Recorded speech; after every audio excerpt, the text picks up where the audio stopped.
اللہ تعالیٰ نے انسان کے اندر بہت سارے صفات رکھے ہیں، بہت سارے حالات انسان کے اوپر آتے ہیں، کیفیتیں طاری ہوتی ہیں۔ ان صفات کا استعمال اگر مناسب جگہ پر کیا جائے تو محمود اور پسندیدہ ہے، اگر اس کا استعمال غیر مناسب جگہ پر کیا جائے تو نقصان ہوتا ہے، دین کا بھی، ایمان کا بھی، دنیا کا بھی۔ ان صفات میں ایک صفت ہے انسان کے اندر جس سے روز مرہ ہمارا سابقہ پڑتا ہے،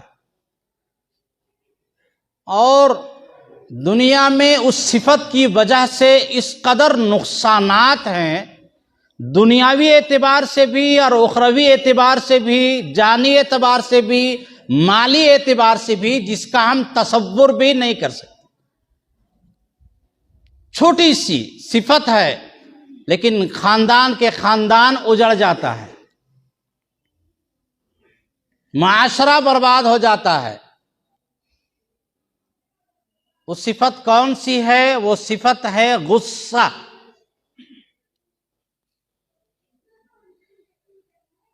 ہم غصہ کو، ہر انسان کے ساتھ غصہ کی صفت ہے، کوئی آدمی ایسا نہیں ہوگا جس کو غصہ نہیں آتا ہوگا، لیکن یہ ایسی صفت ہے یہ جس کی بنا پر تمام برائیاں بھی جمع ہو جاتی ہے، اور اس صفت پر اگر کنٹرول کر لیا جائے تو تمام بھلائیاں آ جاتی ہیں۔ روز مرہ واقعہ پیش آتا ہے کہ غصے میں نے اپنی بیوی کو 3 طلاق دے دیا۔ کتنا ٹائم لگا؟ 2 سیکنڈ سے 3 سیکنڈ لگا بولنے میں، پورا خاندان اجڑ گیا، بال بچے، 2 خاندان جو جڑے تھے، جس کو اللہ تعالیٰ نے نعمت کہا تھا، وَمِنْ آيَاتِهِ أَنْ خَلَقَ لَكُم مِّنْ أَنفُسِكُمْ أَزْوَاجًا، اللہ نے اپنی نشانی بنایا تھا میاں اور بیوی۔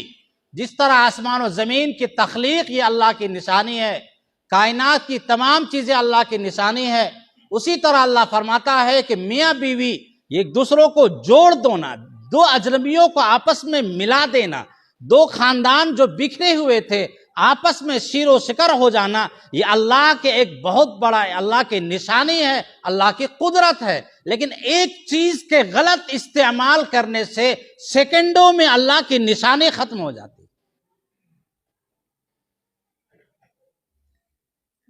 غصہ انسان کی زندگی کا انتہائی درجے کا ایک ناسور ہے، جسے ہم جہاں چاہتے ہیں استعمال کرتے رہتے ہیں۔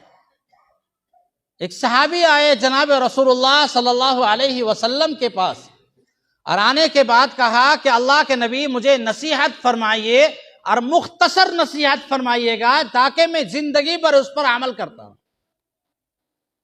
تو نبی علیہ الصلوۃ والسلام نے فرمایا لا تغضب، غصہ نہ کرو۔ فعاد سوالا، کا اور نصیحت فرمائیے، فرمایا لا تغضب، غصہ مت کرو۔ پھر اور انہوں نے کہا اور نصیحت فرمائیے، تو ہر مرتبہ جناب رسول اللہ صلی اللہ علیہ وسلم نے فرمایا لا تغضب، غصہ مت کرو۔ وہ ایسا جواب چاہ رہے ہیں، انہوں نے ایسا سوال کیا جس پر میں پوری زندگی عمل کرتا رہوں۔ نبی علیہ الصلوۃ والسلام نے ایک لفظ میں اس کا جواب دیا، لا تغضب، غصہ نہ کرو۔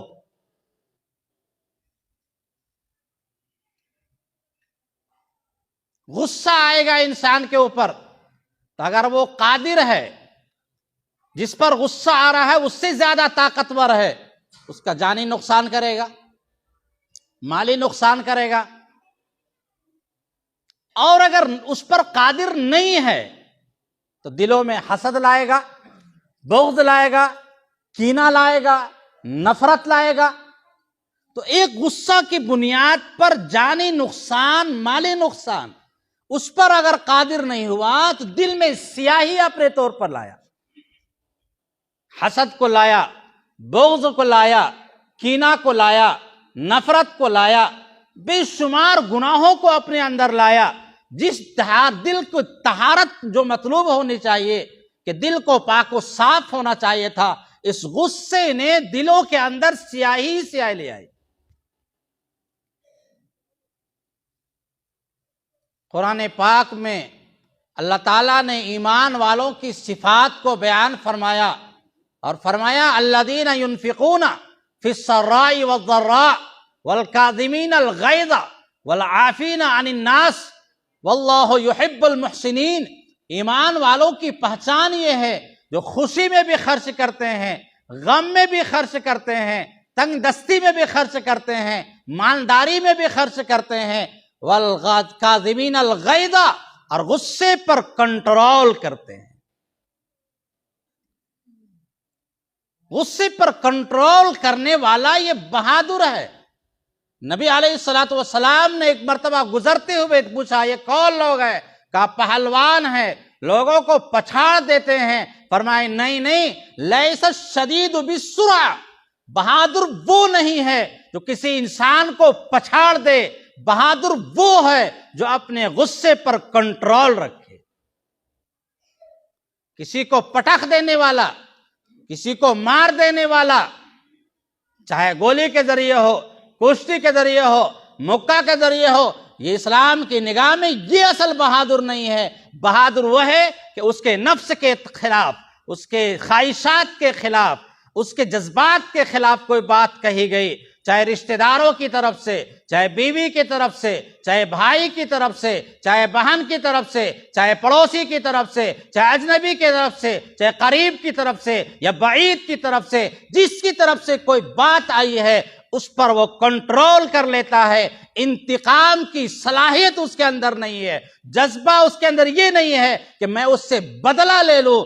اگر وہ صفت اس کے اندر موجود ہے، کنٹرول کرنے کی، ضبط کرنے کی، معاف کرنے کی، عفو کی، درگزر کی، خذ العفو والمعروف بالمعروف خذ العفو وامر بالمعروف، معافی کو پکڑ لو یا اپنے آپ کو حرز جاں بنا لو کہ مجھے لوگوں کو معاف کر دینا ہے. لوگ مجھ پر جتنا بھی ظلم کر لیں گے میں اس کے ساتھ بدلہ کا معاملہ نہیں لوں گا.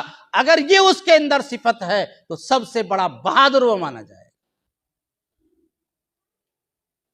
والکاظمین الغیظ والعافین عن الناس، اور لوگوں کو معاف کرنے والے. ہم سب یہاں بیٹھے ہوئے ہیں، ہمیں سے اکثروں کا کچھ نہ کچھ تو معاملہ ایسا ہوگا، کسی رشتہ دار سے ایسا جھگڑا رہتا ہے، چاہے پھوپھی سے رہے، چاہے بہن سے رہے، چاہے خالہ کے گھر سے رہے، چاہے چچا کے گھر سے عام طور پہ رہے، ایسا معاملہ رہتا ہے. نہ بھائی اس کو تو کبھی معاف نہیں کریں گے، ہم بڑے اس نے تکلیف پہنچائی ہے، دل اس نے میرا چھلنی کر دیا ہے، نہ اسے معاف نہیں کریں گے. حضور نے فرمایا یہ کمال نہیں. لا تکونوا امعاۃ، امعاء مت بنو. صحابہ نے پوچھا حضور امعاء ہے کیا؟ کہ تم یہ کہنے لگو ان احسن الناس احسننا وان اساءوا اظلمنا اساءوا اسانا، اگر لوگ میرے ساتھ اچھا کریں گے تو ہم بھی اچھا کریں گے، اگر لوگ میرے ساتھ برا کریں گے تو میں بھی برا کروں گا. یہ مت بنو. وَأَحْسِنْ إِلَىٰ مَنْ أَسَاءَ إِلَيْكَ، بلکہ جو تم پر تیرے ساتھ برا کرے اس کے ساتھ اچھا سلوک کرو. وَاعْفُ عَمَّنْ ظَلَمَكَ، جو تم پر ظلم کرے اس کو معاف کر دو. وَصِلْ مَنْ قَطَعَكَ، جو تم سے رشتوں کو توڑے تم اس سے جوڑنے کی کوشش کرو. وہ کٹنے کی کوشش کر رہا ہے، وہ ہمیشہ تکلیف پہنچانے کی کوشش کر رہا ہے، اور ہم اس کے ساتھ مروت کا، احسان کا، معافی کا، درگزر کا، جوڑنے کا معاملہ کرتے ہیں تو قرآن کی نگاہ میں وہ کامل ایمان والا ہے. ہم نماز بڑے پابندی سے اگر پڑھتے ہیں لیکن رشتہ داروں کے ساتھ جوڑنے کا معاملہ نہیں بلکہ بدلہ بدلی کا معاملہ کرتے ہیں تو ایمان کامل کی علامت نہیں ہے. سل من قطعک، جو تم سے کٹے تم اس کو جوڑو. واعف عمن ظلمک، جو تم پر ظلم کرے اس کو معاف کر دو، درگزر کر دو. اپنے لیے کبھی اس سے بدلہ لینے کی کوشش نہ کرو. انبیاء علیہم الصلوۃ والسلام کے آپ حالات کو پڑھیں، سیرت کی کتابیں پڑھی ہوئی ہے، نبی علیہ الصلوۃ والسلام نے جو نبوت کا اعلان فرمایا تو اس کے بعد مکہ والوں نے جو ظلم و ستم کے پہاڑ توڑے ہیں، کسی انسان پہ ایسا ظلم نہیں کیا گیا، راستہ میں چلنا مشکل ہو گیا، کانٹے بچھائے گئے، گندگیاں ڈال دی گئی، گالیاں دی گئی، نماز کی حالت میں گلے میں اوجھڑیاں ڈال دی گئی، لیکن نبی علیہ الصلوۃ والسلام نے کسی سے بدلہ نہیں لیا۔ زینب رضی اللہ تعالی عنہ جب ہجرت کر کے آ رہی تھی مکہ سے مدینہ منورہ تو کفار مکہ نے تیر مارا، وہ حالت حمل میں تھی، ان کا حمل ساقط ہو گیا، جس کی بنا پر کچھ دنوں کے بعد ان کا انتقال ہو گیا نبی علیہ الصلوۃ والسلام کی سب سے بڑی صاحبزادی کا۔ گھر کو چھوڑنا پڑا، انسان سب کچھ چھوڑتا ہے لیکن اپنے علاقے کو چھوڑنا مشکل ہوتا ہے، گھر کو چھوڑنا مشکل ہوتا ہے، جائیداد کو چھوڑنا مشکل ہوتا ہے، لیکن اتنا ظلم و ستم کا پہاڑ توڑا کہ نبی علیہ الصلوۃ والسلام کو اور صحابہ کرام کو مکہ جیسی مقدس جگہ جس کو دارالامن کہا گیا، من دخلہ کان آمنا، وہاں بھی چھوڑ کر کے نکل جانا پڑا۔ اب طائف کی سیرت کو پڑھیں، نبی علیہ الصلوۃ والسلام تو کیا نوکری کے لیے نہیں گئے تھے، پیسہ مانگنے نہیں گئے تھے، ایک اللہ کی طرف بلانے کے لیے گئے تھے۔ یا عباد اللہ قولوا لا الہ الا اللہ تفلحوا، اے اللہ کے بندو ایک اللہ کو مان لو، ایک اللہ کی عبادت کر لو، کامیاب ہو جاؤ گے۔ لیکن طائف والوں نے جو نبی علیہ الصلوۃ والسلام کے ساتھ جو برتاؤ کیا اور جس طرح کے ظلم و ستم کے پہاڑ توڑے گئے، آسمان کے فرشتوں کو بھی رونا آ گیا، پہاڑ کا فرشتہ بھی آ گیا، ہواؤں کا فرشتہ بھی آ گیا، سب کے سب آ کے کہا آپ حکم دیں میں تمام کو چکنا چور کر ڈالو۔ ہواؤں کو فرشتہ نے کہا آپ حکم دیں گے تو ایسا طوفان لاؤں گا کہ پورا طائف کے طائف ختم ہو جائے گا۔ پہاڑوں کے فرشتوں نے کہا آپ حکم دیں پہاڑوں کو سمیٹ دو کہ طائف چکنا چور ہو جائے۔ ایسے ظلم و ستم کے باوجود نبی علیہ الصلوۃ والسلام نے خون میں پیر سے خون بہ رہا ہے، جوتی مبارک میں خون بھرا ہوا ہے، ایسے حالات میں بھی اللہ کے نبی صلی اللہ علیہ وسلم نے انتقام یا بدلہ نہیں سوچا، صرف یہ دعا فرمائی اللہم اشکو الیک ضعف قوتی وقلت حیلتی وہوانی علی الناس یا ارحم الراحمین انت رب المستضعفین الى من تکلونی الى بعید یتحجمونی او الى عدو ملکتہ امری ان لم یکن لک بک غضب علی فلا ابالی ولکن عافیتک اوسع الیک اعوذ بنور وجهک الذی اشرقت له الظلمات وصلح علیہ امر الدنیا والآخرہ من ان ینزل بی علیک غضبک او یحل علی سخطک انت لک العقبہ حتی ترضی ولا حول ولا قوت الا باللہ۔ نبی علیہ الصلوۃ والسلام کے دعائے کلمات کو آپ دیکھیں کتنا درد کے ساتھ اللہ کے نبی نے فرمایا اے اللہ میں اپنی کمزوری کا، اپنی عاجزی کا، لوگوں کے سامنے کمزور ہونے کی شکایت آپ سے کرتا ہوں۔ آپ ہی رحم کرنے والے ہیں، آپ ہی کمزوروں کے رب ہیں، سب کے رب ہیں، لیکن حالات کے اعتبار سے حضور نے فرمایا آپ ہی کمزوروں کے رب ہیں۔ اے اللہ آپ نے مجھے کس کے حوالے کر دیا ہے جو مجھ پر ظلم و ستم ڈھا رہے ہیں؟ لیکن اللہ اگر آپ مجھ سے راضی ہیں تو مجھے کسی کی پرواہ نہیں ہے۔ اے رب اگر تو راضی ہے اسی میں کہ میرے پیر سے خون بہے، میرے جسم سے خون بہے اسلام کی خاطر، دین کی خاطر، ایمان کی خاطر، تو مجھے کسی کی کوئی پرواہ نہیں ہے۔ اے اللہ میں آپ کے نور کے واسطے سے، جس نور کی برکت سے پوری دنیا میں روشنی آئی ہے، اس کی برکت سے میں آپ سے پناہ مانگتا ہوں کہ آپ کا غضب، آپ کی ناراضگی مجھ پر نہ اترے۔ لک العقبہ حتی ترضی، اے اللہ آپ جب تک کہ راضی ہیں ہمیں کوئی پریشانی نہیں ہے، نفع نقصان تو آپ ہی کی طرف سے ہے۔ اے اللہ یہ ناواقف لوگ ہیں، جانتے نہیں ہیں، اگر ایمان کی حقیقت کو جان لیتے، اسلام کی حقیقت کو جان لیتے تو آپ کے نبی کے ساتھ یہ برتاؤ نہیں کرتے۔ میں ان کے لیے بد دعا نہیں کرتا، یقین یہی ہے کہ ان کی آنے والی نسلیں یقیناً ایمان سے مشرف ہوگی اور ایمان کی ہوا یہاں چلے گی۔ نبی علیہ الصلوۃ والسلام نے بد دعا نہیں فرمائی۔ پوری زندگی میں آپ دیکھ لیں، پوری زندگی میں اپنی ذات کی خاطر نبی علیہ الصلوۃ والسلام نے کبھی بدلہ نہیں لیا، پوری زندگی۔ مکہ کا واقعہ آپ پڑھیں، فتح مکہ کے موقع پر مکہ فتح ہو چکا ہے، تمام وہ لوگ جنہوں نے گھر چھوڑنے پر مجبور کیا تھا، وہ لوگ موجود تھے جنہوں نے حضرت حمزہ رضی اللہ تعالی عنہ کے سینے کو چاک کر کے چبایا تھا، حضور کے چچا ان کے نیزہ مارا، وہ لوگ ان کو شہید کیا، ان کے سینہ کو نکال کر کے کلیجے کو چبایا تھا، تمام کے تمام لوگ موجود تھے۔ وہ لوگ تھے جنہوں نے حضرت زینب رضی اللہ تعالی عنہا پہ نیزہ مارا تھا، جس کی بنا پر حمل ساقط ہو گیا تھا، تمام کے تمام لوگ موجود تھے۔ حضور چاہتے سب یوں کھڑے تھے، یوں کھڑے تھے۔ اللہ کے نبی تشریف فرما ہے، حضور نے پوچھا تم کو مجھ سے کیا امید ہے؟ سب نے کہا کریم، ابن کریم، ابن کریم۔ آپ کریم ہیں، آپ کا پورا خاندان کریم ہے، آپ اگر مجھے مار دیں تو آپ کا یہ عدل ہوگا، ہم مجرم ہیں، لیکن آپ مجھے معاف کر دیں تو آپ کا فضل ہوگا۔ ہم ہوتے تو کیا کرتے؟ ایک ایک کر کے پہلے چھٹائی کرتے، اے اس کو مارو، اس کو مارو، اس کو مارو، اس کو مارو۔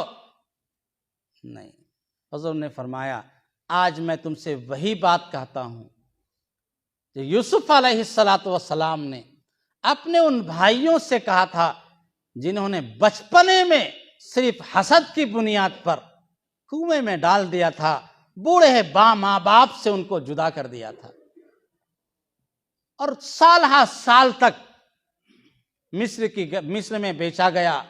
پھر اللہ تعالیٰ نے ان کو بادشاہت عطا فرمائی۔ ایسے حالات میں بھی جب بھائیوں سے ملاقات ہوئی تو یوسف علیہ السلام نے فرمایا تھا لا تثریب علیکم اليوم انتم الطلقاء، جاؤ سب کو میں نے معاف کر دیا، کسی پر آج کوئی گرفت نہیں ہوگی۔ جو میرے بھائی یوسف علیہ السلام نے اپنے بھائیوں سے کہا تھا جاؤ مکہ والو، میں تم سے وہی کہتا ہوں لا تثریب علیکم اليوم انتم الطلقاء، سب کے سب معاف ہیں، جاؤ سب کے سب آزاد ہو، کوئی کسی پر گرفت نہیں ہوگی۔ یہ ہے نبی کی سیرت، انتقام نہیں لینا، بدلہ نہیں لینا، یہ اصل صفت ہمارے اندر آنی چاہیے تو ایمان کامل کی علامت ہمارے اندر ہوگی۔ لیکن الا ما شاء اللہ وما یلقاها، یہ صفتیں بہت کم لوگوں کو ملتی ہے، بہت کم لوگوں کو ملتی ہے۔ جس کے اندر مل گئی، قرآن کہتا ہے ذو حظ عظیم، بڑا نصیبہ والا ہے، بڑا قسمت والا ہے، بڑی اچھی قسمت لے کے آیا ہے۔ اگر کسی کے اندر یہ صفت مل گئی ہے کہ اپنے غصے پہ کنٹرول کرتا ہے، اپنے ذات کے لیے بدلہ نہیں لیتا۔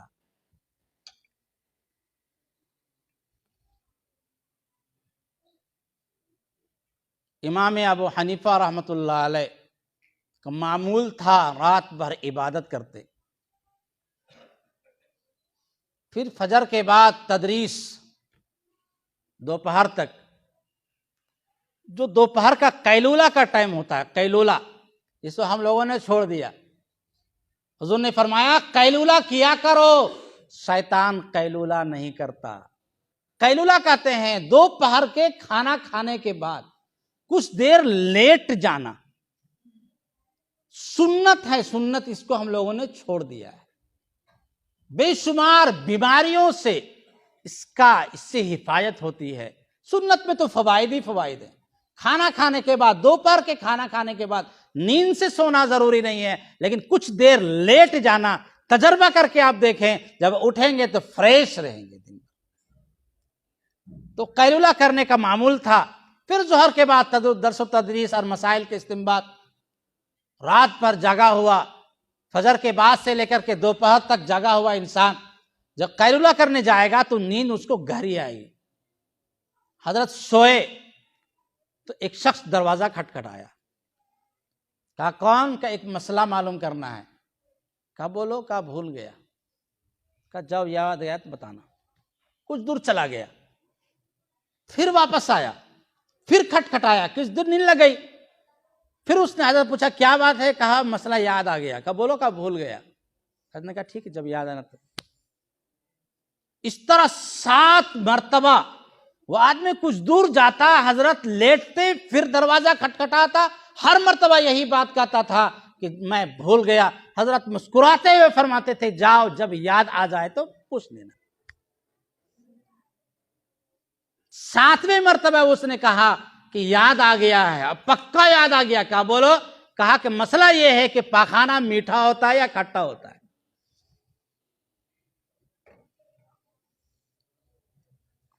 ہم جیسا آدمی پہلی مرتبہ اس کو بھگا دیتا. 7 مرتبہ پریشان کرنے کے بعد اس نے سوال بھی کیا تو کتنا بےتکا سوال کیا. تو حضرت نے مسکراتے ہوئے جواب دیا کہ اگر سوکھا ہو تو کھٹا ہوتا ہے اور بھیگا ہو تو میٹھا ہوتا ہے. تو اس نے اس پر مان کہا کہ آپ نے چکھر دیکھا ہے؟ تو حضرت نے مسکراتے ہوئے فرمایا کہ بھائی ہر چیز کو چکھنا یا ہر چیز کو چھونا ضروری نہیں ہے. اللہ تعالیٰ نے دماغ بھی دیا ہے. ہم دیکھتے ہیں کہ بھیگے پہ مکھی بیٹھتی ہے، سوکھے پہ مکھی چپکتی نہیں ہے. اس سے معلوم ہوا کہ اگر بھیگا ہو تو وہ میٹھا ہوتا ہے اور سوکھا ہو تو کھٹا ہوتا ہے. وہ پیروں پہ گر گیا. کہ حضرت گستاخی معاف فرمائیں، اصل یہ ہے کہ کوفہ کے اندر یہ بات چل رہی تھی کہ سب سے بڑا ولی کون ہے؟ سفیان ثوری ہیں، سفیان بن عیینہ ہیں، یا امام ابو حنیفہ یا دیگر محدثین ہیں. لوگوں نے کہا کہ جو جتنا زیادہ غصے پہ کنٹرول کرنے والا ہوگا، عبادت تو سب کرنے والے ہیں، تہجد تو سب پڑھنے والے ہیں، راتوں کو جاگنے والے سب ہیں، قرآن کی تلاوت کرنے والے سب ہیں، نمازوں کے پابند سب ہیں، صدق و وفا کے پابند سب ہیں، ادائے امانت کے پابند سب ہیں، تمام صفات حمیدہ کے تمام محدثین پابند ہیں. لیکن ایک صفت ہے جسے جانچنے کی ضرورت ہے، وہ غصہ ہے. جو غصے پہ جتنا کنٹرول کرنے والا ہوگا وہ نفس پہ اس کا کنٹرول اس سے زیادہ ہوگا، یقیناً وہ پکا مومن ہوگا، یقیناً اس کے اندر بزرگوں کی صفات زیادہ ہوں گے. تمام محدثین کے پاس میں گیا، سب کے سب ناراض ہو گئے. آپ کے علاوہ جتنے بھی لوگوں نے ہیں سب جو میں ڈانٹ کے بھایا. یقیناً معلوم ہوا کہ آپ سے بڑا بزرگ کوئی نہیں. اس واقعے کو سنانے کا مقصد یہ ہے کہ غصے پہ ہمیں کنٹرول کرنے کی ضرورت ہے. انہیں گھر میں داخل ہوئے، نمک میں تیزی آ گئی، فوراً 3 طلاق ہم نے دے دیا. اب ایک آڈیو کسی نے سنایا، بس فون 2 مرتبہ نہیں اٹھائی، 2-4 گالی دیا اور کہا جا تم کو 3 طلاق دیا، اور دیکھا اور دیں کیا اور دیں کیا. اب 5 منٹ کے بعد فوراً مسئلہ پوچھ رہا، بہت غصہ آیا تھا مفتی صاحب کیا کرے، اب کیا ہوگا؟ اور حالت حمل میں ہے وہ عورت. اب مجھے انصاف سے بتائیے کہ ظلم ہوا یا نہیں ہوا؟ اس غصے کی بنیاد پر کتنا نقصان ہوا؟ روز مرہ یہ واقعات ہمارے ساتھ پیش آتے ہیں. نوجوانوں کو بھی چاہیے، بوڑھوں کو بھی چاہیے، سب کو چاہیے کہ اپنے غصے پہ کنٹرول کرے. ابو مسعود انصاری رضی اللہ تعالیٰ عنہ فرماتے ہیں میں اپنے غلام کو 1-2 جھاپ مار رہا تھا، پیچھے سے زوردار آواز آئی، یا ابا مسعود للہ اقدر علیکا، للہ اقدر علیکا، اے ابو موسیٰ، اے ابو مسعود، اللہ تم پر زیادہ قادر ہے جتنا تم اس غلام پر قادر ہو. میں نے مڑ کر دیکھا جناب رسول اللہ صلی اللہ علیہ وسلم تشریف فرما رہے ہیں اور وہی فرما رہے ہیں مسعود جتنا تم اس پر قادر ہو اس سے زیادہ اللہ قادر ہے. تم معاف نہیں کر سکتے ایک بندے کو، ایک غلام کو معاف نہیں کر سکتے. اللہ نے اگر کل قیامت کے دن پکڑ لیا تو ذو عقد شدید، سخت پکڑ والا ہے. پکڑ لیا تو کوئی دنیا کی طاقت نہیں جو اسے چھوڑا سکے. بندوں پر درگزر کا معاملہ کرو یہ کہہ کر کے، عورتوں پر درگزر کا معاملہ کرو، بیویوں پر درگزر کا معاملہ کرو، نرمی کا معاملہ کرو یہ سمجھ کے کہ آج ہم نے اس کو معاف اگر کر دیا ہے یقیناً اللہ ہو سکتا ہے مجھے بھی معاف کر دے کل قیامت دن. حالانکہ معافی کے حقدار تو ہم ہیں نہیں. درگزر کا معاملہ کرنا، غصے پہ کنٹرول کرنا، ہاں غصہ لانا ہے. میں نے شروع میں کہا تھا غصہ مناسب وقت پہ لانا یہ محمود ہے، مطلوب ہے. وہاں نہیں لاتا ہے، شریعت کی نگاہ میں وہ دیوس ہے. غصہ ہی نہیں آ رہا. میری بیوی، میری بہنیں کس سے بات کر رہی ہے، غصہ ہی نہیں آتا ہے، بچی ہے. ارے بھائی دوست آیا ہوا ہے، گرل فرینڈ سے وہ بات کر رہی ہے، ٹھہاکے لگا رہی ہے، بازار جا رہی ہے، بے محامہ گھوم رہی ہے. یہ 14 فروری آنے والا ہے، اس دن تو باضابطہ طور پہ فحاشی اور برائی کے اڈے کھولے جائیں گے. باپ پیسہ دے گا، گفٹ کا پیسہ دے گا کہ جاؤ بیٹی اپنے گرل فرینڈ کو دے دینا، بوائے فرینڈ کو دے دینا. یہ جا کر کہے گا. یہاں غصہ نہ آنا. حضور نے فرمایا 3 آدمی ایسے ہیں جو جنت میں نہیں جائیں گے. الدیوس الذی لا یبالی، جس کو کوئی پرواہ نہیں ہے، میں یاتی اہلہ ہو، کہ اس کے گھر والوں کے پاس کون آتا ہے، کون جاتا ہے، کس سے بات کرتی ہے، کون غیر محرم کے ساتھ اس کے تعلقات ہیں، اس پر کوئی اس کو فکر نہیں ہے. وہ دیوس ہے، دیوس. وہ جنت میں نہیں جائے گا. یہاں غصہ آنا یہ شریعت کا مطلوب ہے. اولاد نماز نہیں پڑھتی، یہاں غصہ آنا یہ شریعت کا مطلوب ہے. بیوی نماز نہیں پڑھتی، یہاں غصہ نہ آنا. یہ غصہ آنا چاہیے. اگر غصہ نہیں آتا ہے تو یقیناً یہ غصہ، یہ نہ آنا یہ مذموم ہوگا، غصہ آنا یہ محمود ہوگا. لیکن ہمیں یہاں غصہ نہیں آتا. نمک کی کمی اور بیشی پر غصہ آتا ہے. کپڑا وقت پر دھل جائے یا نہیں دھل جائے، نہیں دھلے گا تو غصہ آئے گا. ٹائم پہ کھانا ملا یا نہیں ملا، اس پہ غصہ آتا ہے. لیکن شریعت کی پامالی ہو رہی ہے، شریعت کو توڑا جا رہا ہے، اللہ کے احکام کی خلاف ورزی کی جا رہی ہے، اس پر کوئی غصہ نہیں آتا. ایک شخص نے ایک مضمون لکھا، چھوٹا سا مضمون ہے. اس نے کہا کہ میرے والد محترم نے مجھ سے پوچھا کہ بیٹا حیض جانتے ہو؟ حیض. بیٹا تھوڑا سا ڈرا کہ ابو تو بہت سخت مزاج آدمی ہے، یہ حیض اور نفاس کا مسئلہ کیا پوچھنے لگ گئے. تو ہمت کر کے میں نے بھی کہا ہاں جانتا ہوں، عورتوں کے ساتھ مسائل جو ہوتے ہیں اللہ کی طرف سے نظام ہے، اس کو حیض بولتے ہیں. تو حیض والی عورت کیا کرتی ہے؟ کہا نہ نماز پڑھتی ہے نہ روزہ رکھتی ہے. نماز کی اللہ نے معاف کر دیا ہے، روزے کی قضا کرتی ہے. کہ تم بھی حیض والی عورت بن گئے ہو جو نماز پڑھتے نہیں نہ روزہ رکھتے ہو. کبھی تو تم کو نماز پڑھتے ہوئے دیکھا نہیں. وہ حیض والی عورت کو اللہ نے معاف کیا تھا، تم کب سے حیض والی عورت بن گئے؟ جتنے نوجوان ہیں، صحیح بات یہ ہے کہ اس شخص کی زبان میں سب کو حیض والا بن گیا. عورتوں کی صفات ہم نے لے لی. نماز کا وقت ہو رہا ہے، جا رہا ہے، کچھ مطلب نہیں نماز پڑھے نہ پڑھے، لگتا سب کو حیض آیا ہوا ہے. اللہ تعالی ہم سب کو غصہ پر کنٹرول کرنے کی توفیق عطا فرمائے، اور غصہ جہاں شریعت کہتی ہے وہاں غصہ آنے کی توفیق عطا فرمائے. وآخر دعوانا الحمدللہ رب